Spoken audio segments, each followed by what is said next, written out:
ანიკე კუა შემოგვიერთა თავის არაჩვეულებრივ სტუმართან ერთად დათუნა ალადაშვილთან ერთად და საკითხავია ჩვენ შორის ვინ უფრო სტუმარი. ეგეც არის. კეთილი იყოს თქვენი მოგზაურობა პირველად. დილამშვიდობისა პირველ რიგში ზუზუ, ჯონი, მოგესალმებით ტელემაყურებლებო. პირველ რიგში ბედნიერი დღე მინდა გისურვოთ ყველას და მინდა გითხრათ რომ დღეს ჩემი რუბრიკის ფარგლებში უნდა გაგაცნოთ ერთი ძალიან საინტერესო, კარგი, ახალი პროექტი, რომელიც პირველად სტარტდება საქართველოში. არა, დათუნას ყველა იცნობს, ასე რომ პირდაპირ გადავდივართ საქმეზე პროექტის შესახებ უნდა მოგიყვეთ. პროექტი, რომელიც სტარტდება 1 მარტიდან ეროვნულ სასახლეში, გაიმართება საფორტეპიანო კონცერტების სერია სახელწოდებით პიანინო. ამ პროექტის იდეის ავტორი კი გახლავთ, უნდა აღვნიშნო აუცილებლად, რომ მრავალმხრივ ნიჭიერი, ესე ვთქვათ, არა მხოლოდ თავისი პროფესიული მიმართულებით, არამედ ვიტყოდი, რომ უკვე მაყურებელი კარგად იცნობს მას სხვადასხვა სფეროში და სხვადასხვა ამპლუაში, პიანისტი, ქართველი, ასეთი ცნობილი, გამოჩენილი დათუნა ალადაშვილი, რომელიც ჩვენ ძალიან გვიყვარს და ის შეითავსებს მოდერატორის ფუნქციასაც აღნიშნული პროექტის სერიების ფარგლებში და იმით გამოირჩევა ზუზუ ჯონი ეს ჩვენი პროექტი, რომ ძალიან განსხვავებული ფორმატი არის, რადგან შესაძლებლობა ექნებათ კონსერვატორიის სტუდენტებს, ასევე დამწყებ მუსიკოსებს და უკვე არსებულ, უკვე ცნობილ ქართველ მუსიკოსებს, პიანისტებს ერთმანეთთან ურთიერთობა და ასე ვთქვათ, აუდიტორიასთან მჭიდრო კომუნიკაცია გქონდეთ და ფიქრობ, რომ ეს ძალიან მიმზიდველი ფორმატი არის და განსხვავებული მრავალფეროვან ამპლუას კიდევ ერთი ამპლუაში შეემატება ნამდვილად. ეგეთი ჯერ არ ქონია. კი ბატონო. და თვითონ პროექტი მოიაზრებს ნაწარმოების შესრულებას, შემდგომ უკვე მის განხილვას და აუდიტორიის ჩართულობას. თუ როგორ მოახერხებს ამ ყველაფერს, თავად გვეტყვის უკეთესად, უფრო მეტ დეტალს პროექტის შესახებ დარწმუნებული ვარ. დათუნა მოდერატორობასაც გამოგხდა. ასე რომ დათუნა, კეთილი იყო შენი მობრძანება ჩვენთან დილაში და მე ძალიან მოხარული ვარ აუცილებლად კომპლიმენტები შენ როგორც შენს პროფესიაში, როგორც პიანისტი, ისევე ტელეწამყვანი, აი ფანტასტიკური, აუცილებლად უნდა აღინიშნოს, რომ ყველა სფეროში ხარ წარმატებული და მოდი ახლა ყველაზე მხიარული. აი ეს აუცილებლად იქნას აღნიშნული და ხაზგასმული. მე მსგავს დადებით და პოზიციურ ადამიანს აი ნაკლებს ვიცნობ, იმიტომ რომ პროფესიონალიზმი არის აღსანიშნავი. შემხვდეს აი სულ მხიარულება, სიცოცხლის სიყვარული, ბედნიერება მოაქვს. კი ბატონო.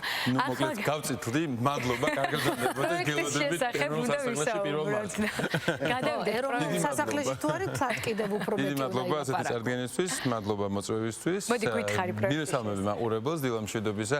განსაკუთრებით მიყვარს დილის გადაცემა პირველ არხზე. მე ბევრი წელი გავატარე მუსიკალური რუბრიკის წარმოდგენად და მიხარია რომ სწორედ აი ამ ახალ საპრემიერო პროექტს პიანინოს თქვენთან ერთად წარვადგენ.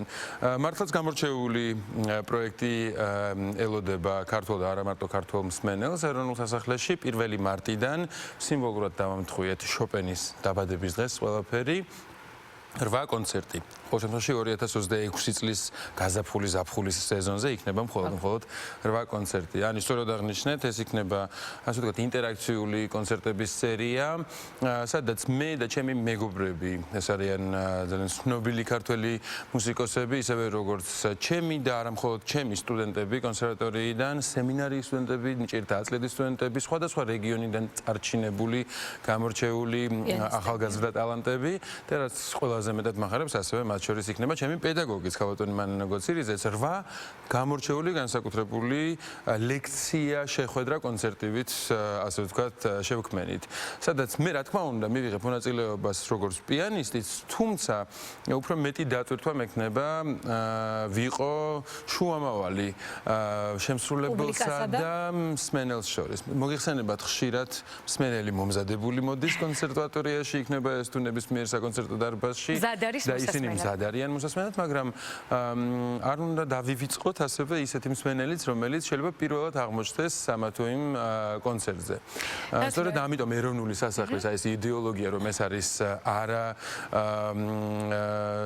ზოგადი განათლების, არა ზოგადი განათლების, არა ფორმალური განათლების ერთ-ერთი ყველაზე წარმატებული და ძველი ცენტრი ჩვენს ქალაქში, შემოიერთებს ახალ კურსს. შეიძლება ითქვას, რომ ეს კურსიც არის, იმიტომ რომ აი ეს მაინტერესებს სწორედ, რომ შენ ხარ მჭიდრო კონტაქტი გაქვს კავშირში ხარ პიანისტებთან და მუსიკოსებთან და აი რატომ გახდა საჭირო ხო მსგავსი პროექტების განხორციელება, იმიტომ რომ ჩვენ სფეროში, მუსიკალურ სფეროში ხშირად არის ხოლმე, რომ თითქოს იკარგება ესე ვთქვათ კლასიკურ კლასიკურ მუსიკასა და აუდიტორიას შორის რაღაც კონტაქტი, ხო? იყო ეს პრობლემა აქამდე და ეხლა თუ ალბათ შეუწყობს კიდეც ხელს ეს ყველაფერი, ეს ინტერაქციული სწორედ ის ფორმატი. მუსიკაც და ის არომატიც, რომელიც იქნება ეროვნულ სასახლეში რუსთაველის 6 ნომერში, ამ სასახლეს თავად დაყვება და ჩვენს პროფესიას ასევე დაყვება. მე-19 საუკუნის საფორტეპიანო სალონი არის სწორედ ინსპირაცია აი ამ ჩვენი ახალი პიანინოსი. სწორედ ასე იქნებოდა ეს ნაწარმოებები, შოპენი, ლისტი, შუმანი ერთ ოთახში იყვნენ და ისინი ერთმანეთს უზიარებდნენ ახალ ვალსს ან ახალ რომანს და შემდგომ ისინი უკვე წერდნენ ნოტებში. ჰოროვიცმა ერთ-ერთი ყველაზე ცნობილი ფრაზა თქვა ჩვენ როდესაც პიანისტები გავდივართ სცენაზე, ჩვენ ერთდროულად ვართ იმპერატორებიც და მოახლეებიცო და ის პერიოდი ის ოქროს ხანა საფორტეპიანო მიმართულებით, რომელიც რაღაც განსაკუთრებულ საფეხურზე აიყვანა ჰოროვიცმა და შემდგომ მისმა მიმდევარმა პიანისტებმა, რა თქმა უნდა, არის გამონაკლისი, გამორჩეული და ფანტასტიკური. თუმცა აქაც კი იუმორი ყოველთვის ქონდათ მათ, რაღაც კონკრეტული კომუნიკაცია ვერბალური ქონდათ მათ მსმენელთან. და ასევე არ უნდა დაგვავიწყდეს, რომ იმ პერიოდში მხოლოდ და მხოლოდ ეს მუსიკა ჟღერდა და მხოლოდ და მხოლოდ კლასიკური მუსიკა ითვლებოდა ჯერ კიდევ ერთადერთ გართობის ჟანრად. მაშინ, როდესაც ჯაზი გაჩნდა, ჯაზიც ასევე კლუბში დაიბადა და აქაც ჯაზმენები არიან საკმაოდ მჭიდრო კავშირში მსმენელთან. ახლა კიდე, როდესაც უკვე ტექნიკური მუსიკა წამოვიდა, ელექტრონული მუსიკა წამოვიდა და საერთოდ სხვა ოთახები იხსნება მუსიკალური, მე ვფიქრობ, რომ კარგია ხანდახან ბავშვობასთან და წარსულთან მიბრუნება.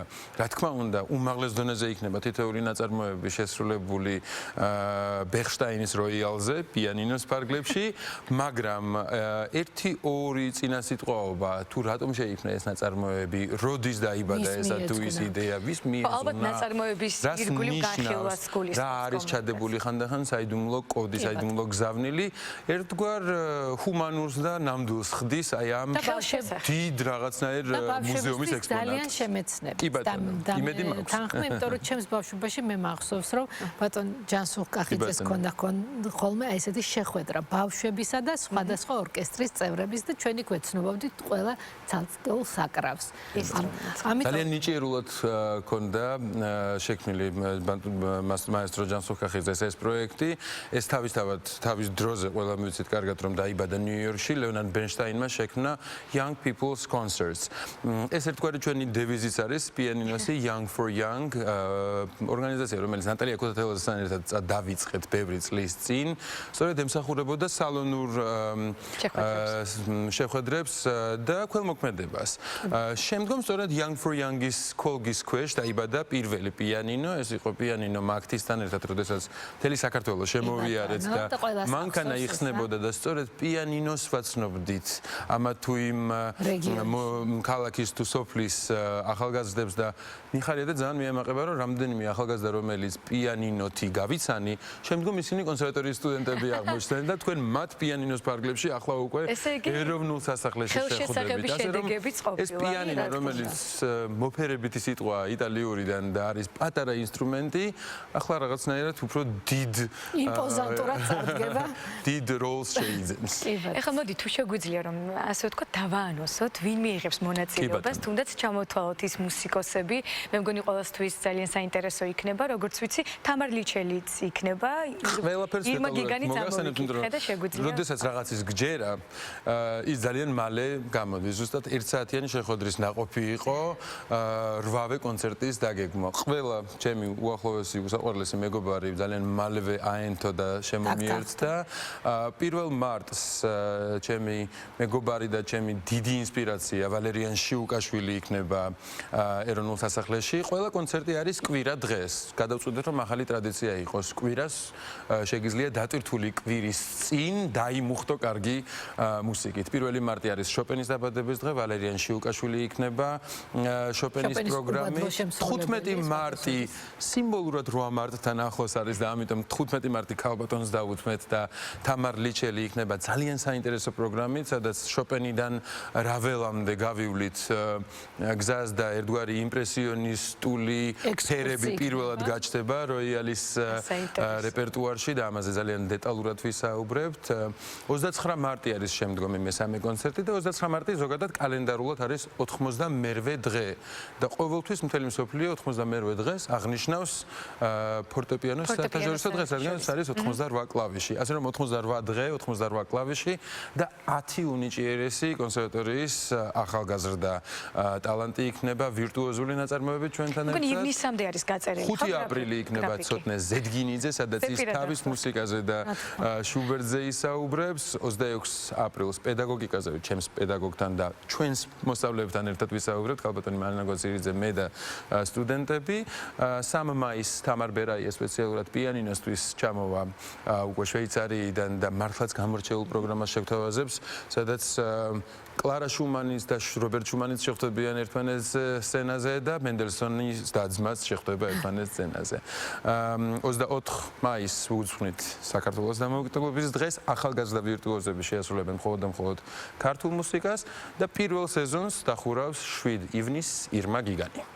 შესანიშნავი ასეთი დახუნძლული მართლა წარმოუდგენელი კონცერტების მთელი კასკადი და შემსრულებლები. რაც თავარია ეროვნულ სასახლეს არაკლია კარგი მუსიკა, არაკლია გამორჩეული მუსიკალური შემადგენლობების სცენაზე ყოფნა. ეს არის ჩვენი უსაყვარლესი გიაყანჩელის სახელობის ახალგაზრდული ორკესტრი, ასევე ომარ ბურდულის მიერ სულ ახლად შექმნილი თბილისის ახალგაზრდული კაპელა და პიანინო რაღაც ერთგვარ ახალ ნიშას დაიკავებს კვირა შუა დღისას, გვიანი შუა დღისას. დიდი მადლობა მინდა უთხრა ეროვნულ სასახლეს, შემოქმედებით საქართველოს და კულტურის სამინისტროს და პირველ არხს იმისათვის, რომ ეს 8 კონცერტი იქნება ნამდვილად რაღაცნაირი ერთგვარი ახალი პლატფორმა, ახალი ფერადი სამყარო 1 საათით შეგიძლიათ მოწყდეთ რეალობას და ხომ არ იქნება გადაღებული ეს რა თქმა უნდა, ეს ყველაფერი იქნება დაარქივებული და შემდგომ იმედია ამ ყველაფერს ექნება უკვე რაღაცნაირი მუდმივი სახე. მე ვერ გავკადნიერდები და ვერ მოვინდომებ ვიყო ლეონარდ ბერნშტაინის და ჯანსუღ კახიძის გამგზელებელი, თუმცა საფორტეპიანო მიმართულებით და ახალგაზრდებთან ურთიერთობაში ძალიან გამიხარდება, როდესაც ეს პირველი 8 კონცერტი შედგება, მოვისმინო ის საბეჭდილებები, რასაც მიიღებს ჩვენი მსმენელი. აუცილებლად კარგი საქმეა და მე მაქვს შესაძლებლობა, მე მგონი კიდევ გვაქვს დრო და ერთი კითხვა უნდა დავსვა აუცილებლად. აი შენ როგორ ხედავ მაინც დღეს თუ არსებობს კიდევ რაღაც გამოწვევები, რაზეც თქვა იმუშავებდი ან სამომავლოდ პერსპექტივაში, ხო, რა თქმა უნდა, ძალიან დიდი გამოწვევების წინაშე არის ზოგადად ჩვენი ინდუსტრია, გულისხმობ პროფესიული კლასიკური მუსიკის ინდუსტრია. სულ რამდენიმე დღის წინ წავიკითხეთ New York Times-ში, რომ პიტერ გელბი უკვე 2030 წელს დაასრულებს 20 წლიან მოღვაწეობას მეტროპოლიტენ ოპერაში, სადაც მიუხედავად იმისა, რომ ბილეთების გაყიდვა მან აწია ძალიან ბევრი პროცენტით და მიუხედავად იმისა, რომ რამდენჯერმე დადგა ორი ცნობილი შაგალის გაყიდვის საშიშროება იმისათვის, რომ ბიუჯეტურად ამოეკაჭათ მეტროპოლიტენ ოპერის შემოსავლები, მაინც მოუწიათ ლევანდელი წლის სეზონის გვიან დაწყება, მაინც მოუწლიათ შეკვეცა ორკესტრის მუსიკოსების, სოლისტების. ზოგადად კლასიკური მუსიკა კარგავს იმ ოდენობით მსმენელს, ისევ და ისევ ხოროვიც ვახსენებ, თუ კი ახლა iPhone-ის რიგში ათენებენ ახალგაზრდები რიგს, მაშინ როდესაც ხოროვიცმა 13 წლიანი პაუზის შემდეგ დააანონსა კარნეგი ჰოლში დაბრუნება, მთელი 3 დღე ზამთარში იყო რიგი კარნეგი ჰოლის გარშემო და ელოდებოდნენ თუნდაც ერთ ბილეთს ბოლო აივნის უკანა რიგში რომ მოხვედრილიყვნენ. რა თქმა უნდა, ამ ფორმით ახლა კლასიკურ მუსიკას არ ყავს ბევრი მიმდევარი, ისიც გასათვალისწინებელია, რომ ძალიან მაღალ თამასაზე ავიდა საშემსრულებლო ხელოვნება და ძალიან ბევრია კარგი მუსიკოსი. მაგრამ თუ კი ჩვენ ერთმანეთს შევუწყობთ ხელს, თუ კი უფრო საინტერესოს გავხდით თუნდაც კლასიკურ მუსიკის კონცერტის გამოცდილებას და ასევე ისევ და ისევ ახალგაზრდებს მოვიწვევთ და მოვიზიდავთ და მათთვის გავხდით საინტერესოს და ეს არ იქნება რაღაც სამუზეუმო ექსპონატი, რომელიც რთულია აღსაქმელად. ჩვეულებრივი ადამიანები იყვნენ, შუბერტიც, შუმანიც, მოცარტი 20 წლის ასაკში წერს მამამის წერილში, რომ მამა ყველა ფიგაროს უსტვენს პრაღის ქუჩებში და ალბათ არც იციან, რომ ეს ჩემი შექმნილიაო. ისინი აბსოლუტურად ჩვეულებრივი ადამიანები იყვნენ და ეს რაღაცნაირი ჩვეულებრივება, მათი გენიალური მუსიკის იქნება, მე მგონი ერთ-ერთი გზა იმისათვის, რომ ჩვენ კიდევ უფრო მეტად ჩავუღრმავდეთ მათ მუსიკას. უსასრულოდ შეიძლება რომ უსმინო კლასიკურ მუსიკაზე ამ ყველაფერს ნამდვილად მრავლის მომცველი იყო და საინტერესო დიდი მადლობა შენ სტუმრობისთვის. მადლობა თქვენ. აუცილებლად იჩქარეთ და ეწვიეთ. 1 მარტიდან იქნება საფორტეპიანო კონცერტების სერია იწყება და მე კი მაყურებელს დაუტოვებ დათუნ ალადაშვილის მიერ შესრულებულ შოპენის ეტიუდს, ხომ სწორია? და მოდით ერთად ვნახოთ ეს ყველაფერი. ჩვენც აქვე დაგემშვიდობებით და აუცილებლად მე მოგიწოდებთ რომ ბავშვებთან ერთად ეცვიოთ ეროვნულ სასახლეს. მომავალ შეხვედრამდე.